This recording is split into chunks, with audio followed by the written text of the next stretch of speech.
Orange, yellow, small, big filled. Different empanadas, yet same effect. Everyone is satisfied. Mouth-watering looks and sighs. Smiles are drawn. A simple treat where friends and family gathers.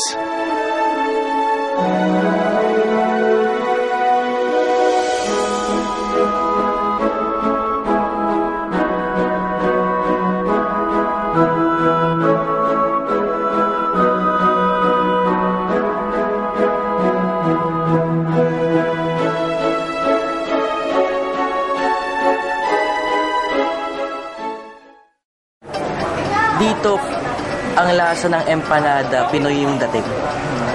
Filipino yung dating.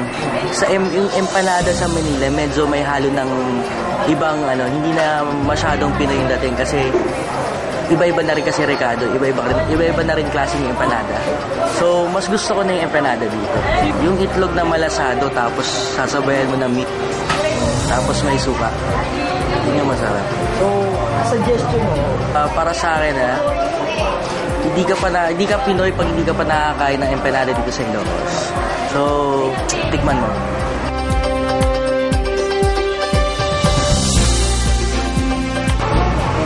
May unique sila na nagawang pagkain.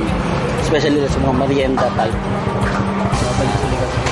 Sasabi mo parang kinagawian na ng mga taga-Bigan.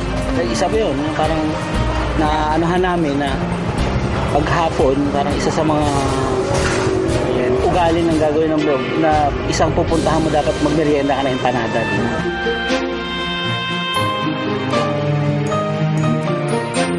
Kami na as nakatikim ng tong empanada, wow, we love, balik-balikan talaga. Sila, i-encourage namin kayo na try din nila dahil talagang babalik at babalik din sila, sigurado.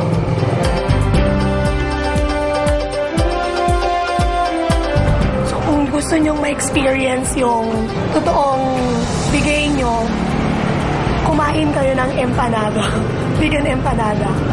Kasi kakaiba to, mas masarap ito compare sa other na empanada ng ibang lugar.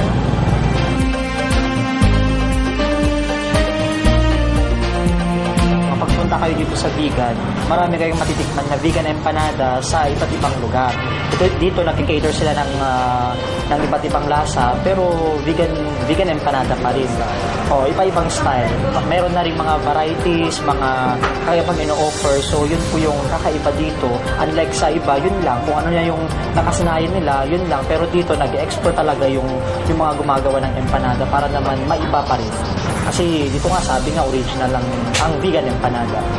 This was our first taste and it was very fresh and delicious and everyone recommended that we come to Irene's. We had a special one with double egg, double meat, I think, and it was very delicious, very good, interesting mix of ingredients. Excellent, really excellent. Good taste, fun, enjoyable place. Very nice.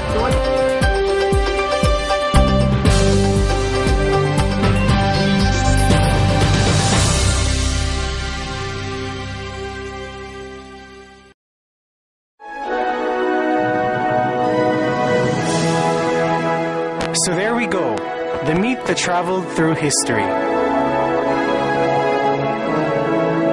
Represented a nation.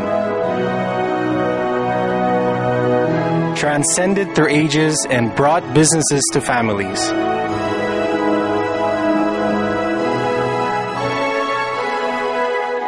A simple treat that made a province identified.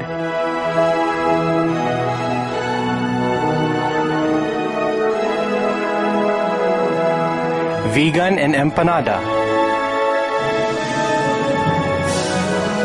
Like two peas on a pod. Like honey to a bee, delighting people.